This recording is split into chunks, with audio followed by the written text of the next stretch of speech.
Hey everyone, on today's episode of Bucket of Arrows, we're going to talk about still hunting, ground hunting, and some keys to success that has worked for me over the years. We got a bucket of arrows here, target downrange, not too shabby.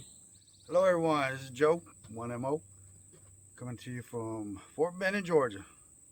As you can see around me, a lot of green leaf, different from what you guys are experiencing over there in Texas. How I miss home. Different kind of hunting experience over here. With all this cover and concealment makes hunting very, very tricky. Hunting on the ground. That's what we're talking about today. Covering some of the aspects of what works for me. I'm an old school type of guy. I like earth, wind, and timber. It's outside. It smells like nature. It is nature, right? Never tried to smoke clothing. I know some guys do it when they're burning wood, especially out here in the training areas. But I hear it works. Whatever works, right? Rocking my Charger, Hoyt, that is. Nothing crazy, simple, 60-pound draw weight. Rocking what, 400, 100 XTs. Does the job. Gets them down on the ground. Get that meat in the freezer, right? Still hunting. Like to start ground hunting. Using cover and concealment, right? Just like you would in any tactical environment. For those of you that are in the infantry, right? I treat every mission, or I say hunt, like a mission. And I use those aspects, right? Because in all reality, gentlemen, you are conducting a near side ambush. Especially when you're talking bow hunting, right? So a lot of things that I like to talk about to new bow hunters, or even hunters that is being able to get in a sync or a rhythm, right? Especially when you're doing it on the ground. This applies to ground blinds, tree blinds, tree stands, freaking saddles, whatever you're using, whatever you're using to successfully try to harvest a deer this year. Biggest thing for me is, it's kind of like a PCC, PCI check, right? Making sure, everything is working, right? Making sure your bow is tuned into you. Biggest deal, right? Little checks you got to do, rear side apertures, a draw extension, especially when you're doing on the ground. What's behind me? What's beside me, right? Using the shadows to blend into the environment. Nothing crazy in the aspects of knowing what you're looking at, but you're trying to emulate, in all reality, the natural environment using camouflage. And excuse me, but it is hot. I know Texas is hot, but down here in Georgia, we got that extra plus of humidity because we live in a big old swamp. But scent control, right? Talked about it a little bit. Biggest thing on the ground, wind directions, winds changing, anything that you use to help you be successful, right? Nothing is stupid, right? If it doesn't work, then you know it doesn't work, and you put it to the side, put it in your rucksack, and you keep moving out, right? Wind changes, as we all know. Wind is the enemy, especially the American whitetail. They will spot you and detect movement, detect scent hundreds of yards away, right? So you need to make sure you're utilize.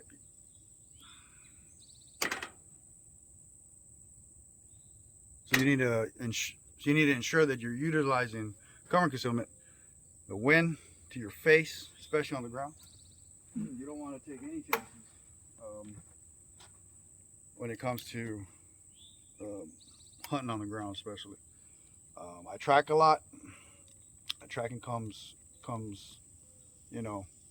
with experience, knowing what to look for, what signs you're looking for deer.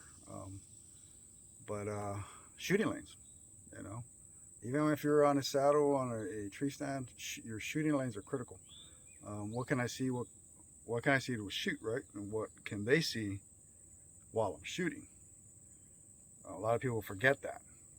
You get, into that tunnel vision of, being on the ground, you're moving, ensuring that you're not making as much noise as you can on the ground. Whether you're on a tree, did you get up there early enough? Did you not? And you got to compensate, right? You got to adapt and overcome to any situation, just like that deer does. The American white-tailed deer, when hunted properly, will mimic a human being. That was told to me one time by my mentor, Brandon, old Justice. And I took his words very, very clear to the heart, because when you get that experience of knowing what to look for, I gobbled it up.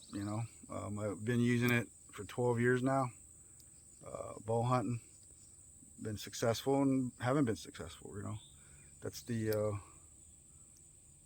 price you pay to hunt on the ground, right? And I'm just old school like that. I like to move around. I like to be face to face. I like to see that doe pop its head. I like to see that. I like to see that doe, pop up 10 meters, and I freeze. She's looking at me. I'm looking at her. Or that buck, it doesn't see me because he's chasing that, that doe. And I'm like 15, 20 yards out, moving slowly.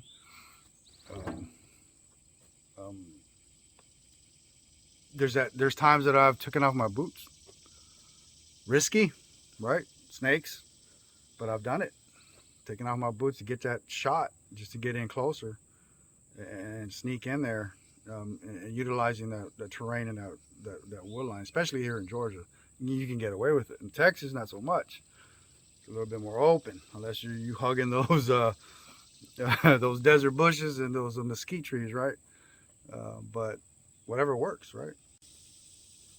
More often than not, though, we'll find ourselves 2 steps behind, right? And whatever hunting position you're in, that whitetail knows these woods is their home, right? So you got to respect that and use that and to act as one with that deer. I literally go back into my rucksack and fall back on all the training I've ever received, and that I was blessed with, in the Army, and use that, when you're crossing danger areas, right? What is the danger area for that doe or that buck? Is that river, is that creek an obstacle for them? Can I ambush them at that obstacle, right? If I'm in my tree stand, if I'm in my saddle, is this the proper position to put my blind up or to be set up? And a lot of times we don't think about that because we're in such a rush that, it is what it is, right? We're just trying to get it because, we're trying to hurry up, not paying attention.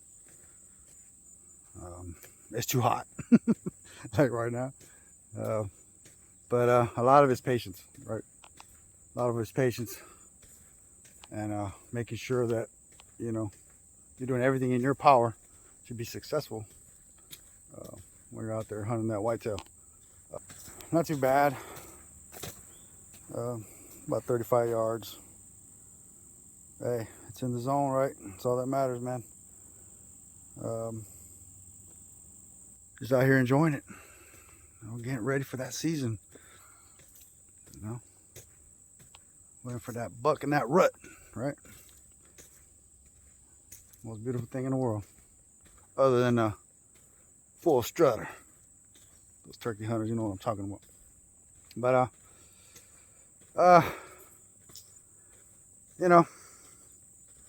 enjoying the time out here in Georgia while I can.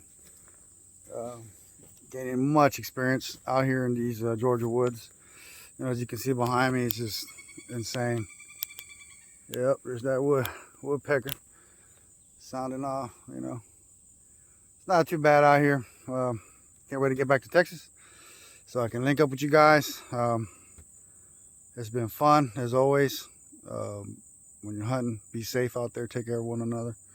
Look out for your fellow hunters. You know, hunter here, hunter here. You know, don't take that chance.